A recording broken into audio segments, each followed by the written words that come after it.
Assalamualaikum warahmatullahi wabarakatuh. Selamat pagi.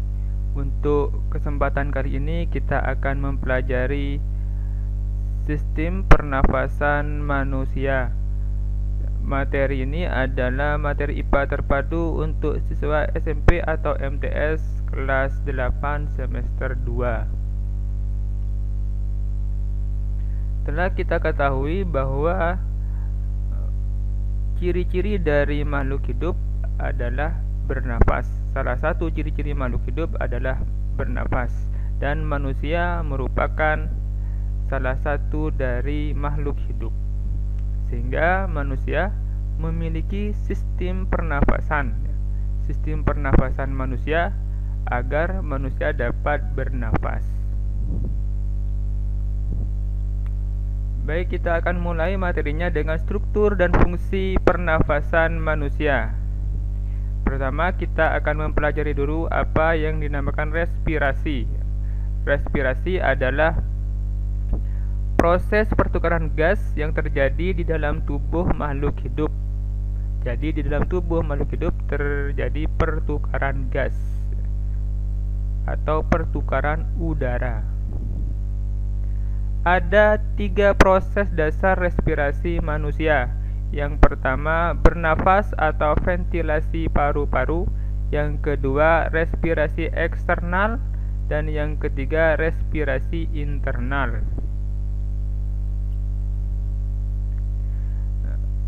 Bernafas atau ventilasi paru-paru adalah proses menghirup udara dan menghembuskan udara yang mengakibatkan pertukaran udara antara atmosfer dan alveolus paru-paru.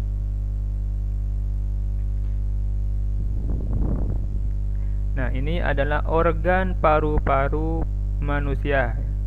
Ada paru-paru kanan dan paru-paru kiri. Organ paru-paru manusia ini ada organ trakea atau batang tenggorokan. Nah, trakea di sini akan bercabang. Ada 2 cabang. Di sini cabangnya bernama bronkus. Bronkus bercabang ke sebelah kanan paru-paru dan ke sebelah kiri paru-paru. Di bronkus akan bercabang lagi yang dinamakan dengan bronkiolus. Cabang dari bronkus dinamakan bronkiolus. Baik di paru-paru sebelah kanan dan paru-paru sebelah kiri terdapat cabang bronkus yang dinamakan bronkiolus. Ujung dari bronkiolus terdapat organ pernafasan yang bernama alveolus. Organ pernafasan yang bernama alveolus. Jadi ini ujung ini adalah bronkiolus. Di sini bronkiolus. Nah, ujungnya di sini yang gelembung-gelembung kecil atau bola-bola kecil. Ujung dari bronkiolus adalah alveolus. Yang kedua adalah respirasi eksternal. Adalah pertukaran gas-gas antara alveolus paru-paru dengan darah di dalam pembuluh kapiler paru-paru. Darah dalam pembuluh kapiler mengikat O2 atau oksigen dan melepas CO2 atau karbon dioksida menuju alveolus paru-paru. Nah, ini adalah alveolus, organ pernapasan pada manusia, alveolus. Nah, di sini adalah bronkiolus yang merupakan cabang dari bronkus. Dan pada ujungnya terdapat alveolus. Pada alveolus terdapat pembuluh darah kapiler.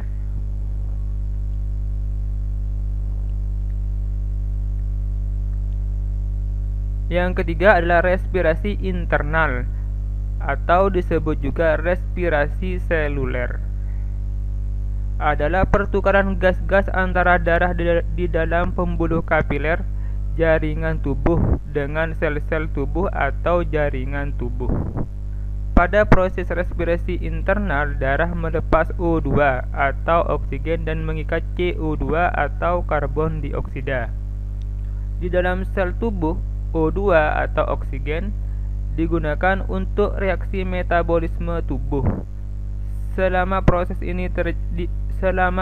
ini dihasilkan energi berupa ATP atau adenosin trifosfat dan sisa metabolisme berupa CO2 atau karbon dioksida. Nah, respirasi internal disebut juga respirasi seluler. Metabolisme adalah proses kimia yang terjadi di dalam sel tubuh untuk mengubah makanan dan minuman yang dikonsumsi menjadi energi. ATP adalah energi yang dihasilkan oleh respirasi sel. Organ pernafasan manusia. Nah, sistem pernafasan manusia disusun oleh organ pernafasan manusia. Ya, organ-organ tersebut antara lain hidung, faring atau tekak, laring atau ruang suara, trakea atau tenggorokan, bronkus, dan paru-paru. Di dalam paru-paru terdapat bronkiolus dan alveolus. Nah, di sini ini adalah organ-organ pernafasan manusia. Nah, hidung atau rongga hidung, ya. Faring, udara masuk ke dalam rongga hidung menuju ke faring. Setelah itu melalui laring, setelah itu masuk ke dalam trakea dan ke bronkus, masuk ke dalam paru-paru, ke bronkiolus dan paru-paru kanan atau paru-paru kiri. Ini adalah organ pernafasan dari manusia.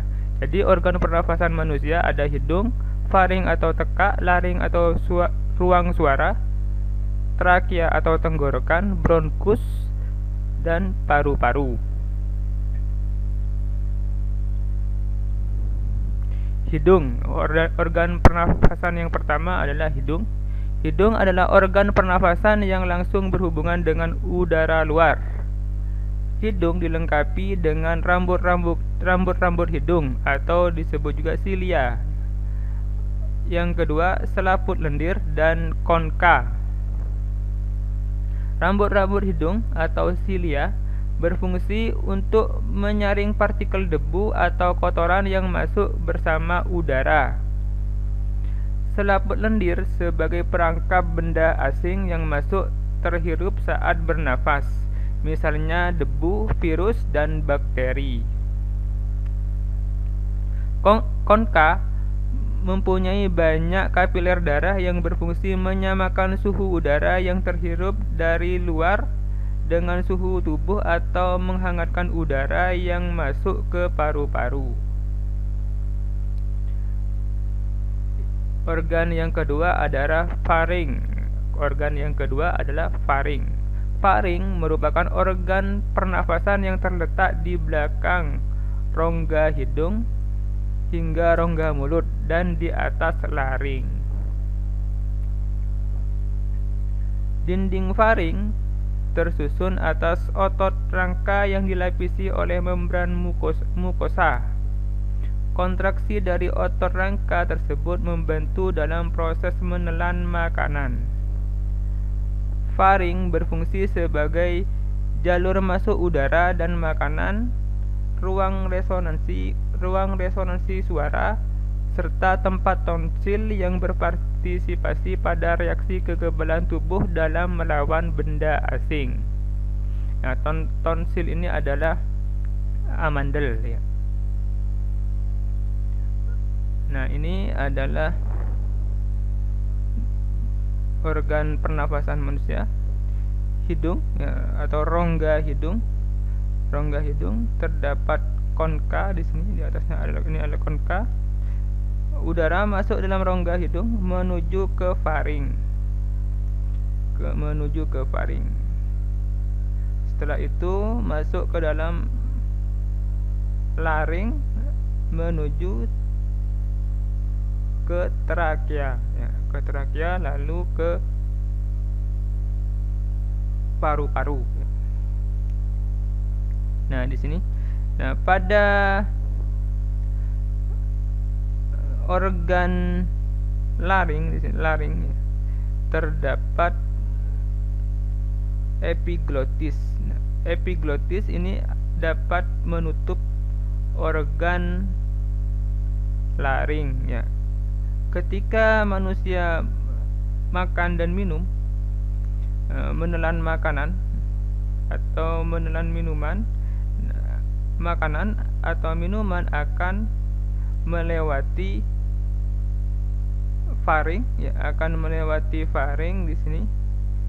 Nah, ketika menelan, otomatis, secara otomatis epiglotis, ya, epiglotis ini, epiglotis akan menutup organ laring, ya, akan menutup organ laring atau akan menutup saluran pernafasan, yaitu saluran laring di sini.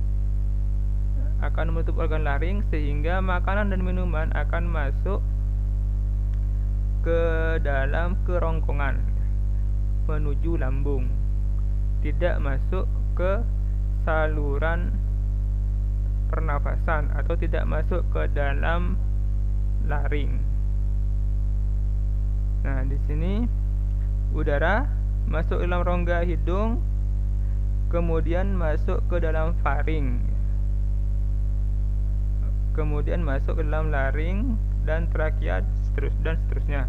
Kalau makanan, ketika kita makan dan minum, ketika menelan, ya, maka otomatis di sini faring, ya, yang merupakan organ dari laring,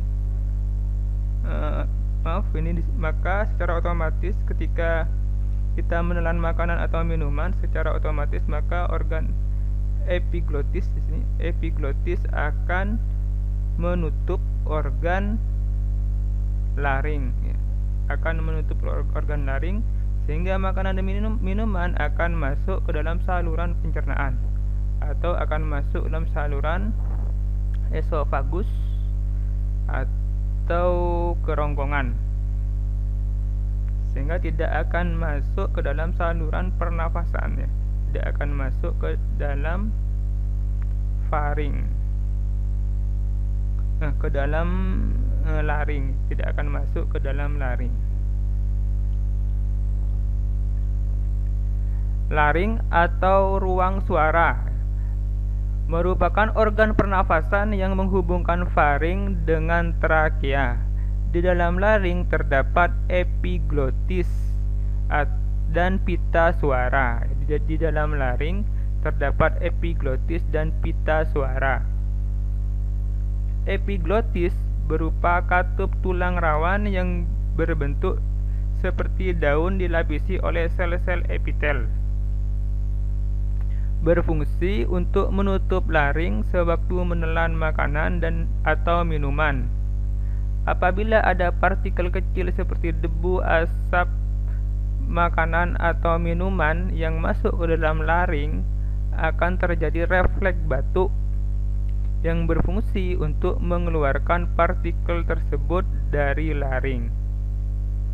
Udara yang melewati laring dapat menggetarkan pita suara sehingga dihasilkan gelombang suara.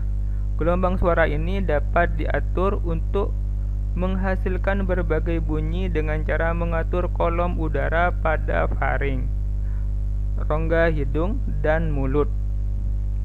Tinggi rendahnya suara dikontrol oleh tegangan pita suara. Apabila pita suara tegang akibat tertarik oleh otot, pita suara akan bergetar lebih cepat dan dihasilkan nada suara yang tinggi. Berkurangnya tegangan pada pita suara akan menyebabkan pita suara bergetar lebih lamban, sehingga menghasilkan nada suara yang rendah. Akibat adanya hormon endogen atau hormon kelamin pria, pita suara pada pria biasanya lebih tebal dan lebih panjang, sehingga pita suara akan bergetar lebih lamban.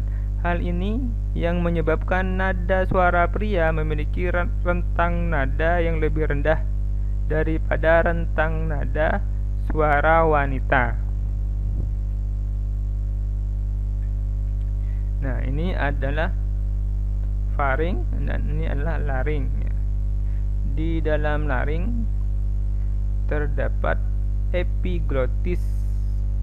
Epiglotis ini akan otomatis menutup organ laring ketika manusia menelan makanan atau minuman, sehingga makanan dan minuman tidak akan masuk ke batang tenggorokan, ya, atau tidak akan masuk ke saluran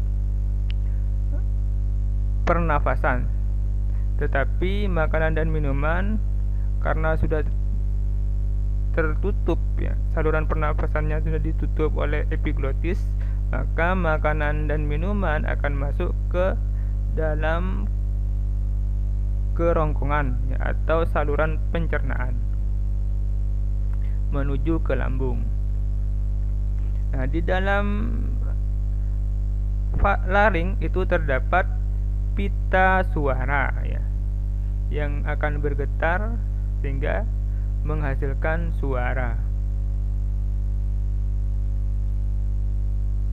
Laring disebut juga kotak suara karena mengandung pita suara.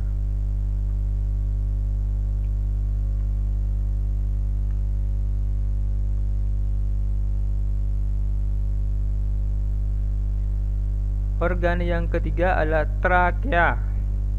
Udara yang telah masuk ke laring selanjutnya masuk ke trakea atau batang tenggorokan. Trakea adalah saluran yang menghubungkan laring dengan bronkus. Trakea memiliki panjang sekitar 10 sampai 12 cm dengan lebar 2 cm. Dindingnya tersusun dari cincin-cincin tulang rawan dan selaput lendir yang terdiri atas jaringan epitelium bersilia.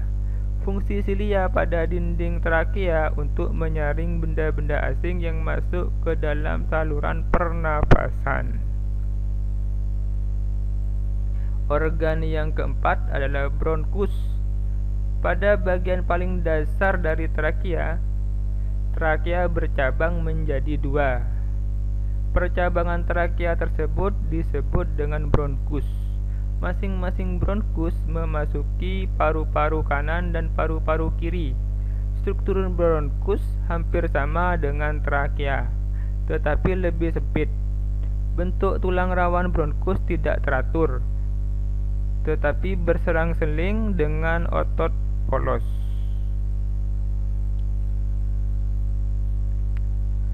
Bronkiolus.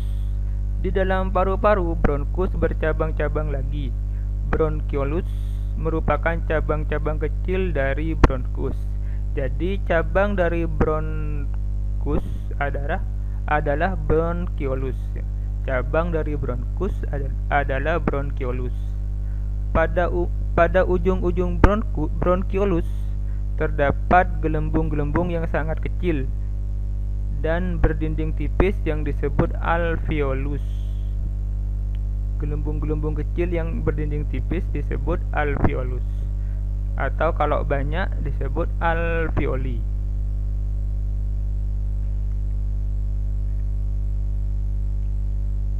Organ yang selanjutnya adalah paru-paru. Paru-paru merupakan alat pernafasan utama.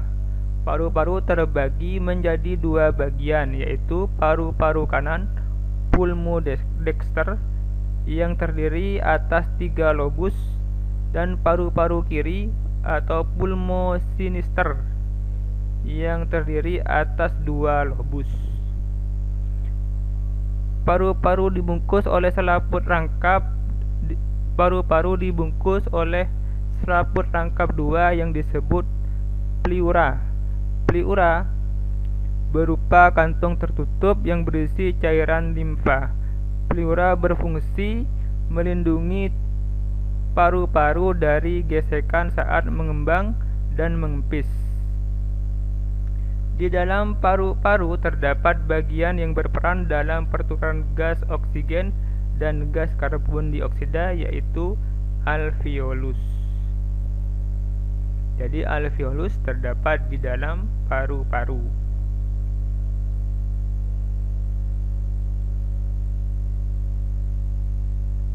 Alveolus.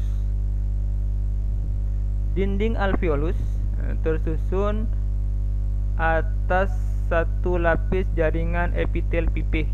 Struktur yang demikian memudahkan molekul-molekul gas melaluinya. Dinding alveolus berbatasan dengan pembuluh kapiler darah, sehingga gas-gas dalam alveolus dapat dengan mudah mengalami pertukaran dengan gas-gas yang ada di dalam darah. Adanya gelembung-gelembung alveolus memungkinkan pertambahan luas permukaan untuk proses pertukaran gas. Luas permukaan alveolus 100 kali luas permukaan tubuh manusia. Besarnya luas permukaan seluruh alveolus dalam paru-paru menyebabkan penyerapan oksigen lebih efisien.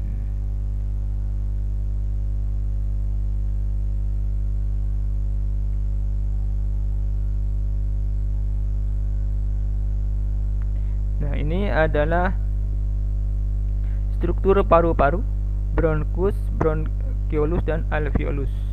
Nah, ini adalah paru-paru, paru-paru kanan dan paru-paru kiri.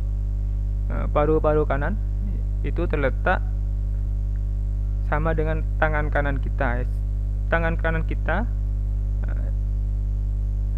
Tangan kanan menunjukkan adanya paru-paru kanan, ya. Menunjukkan letak paru-paru sebelah kanan.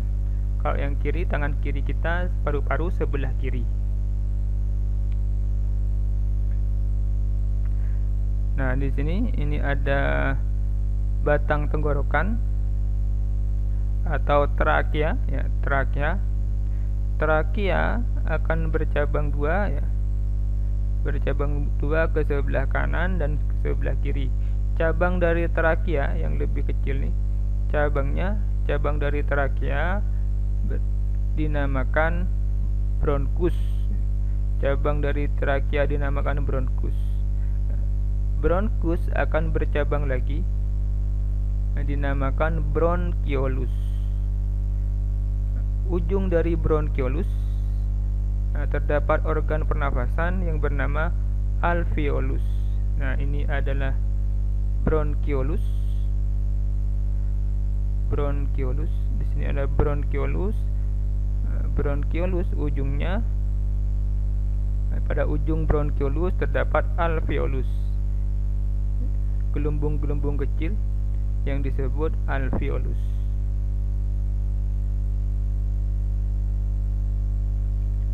Terima kasih, semoga bermanfaat.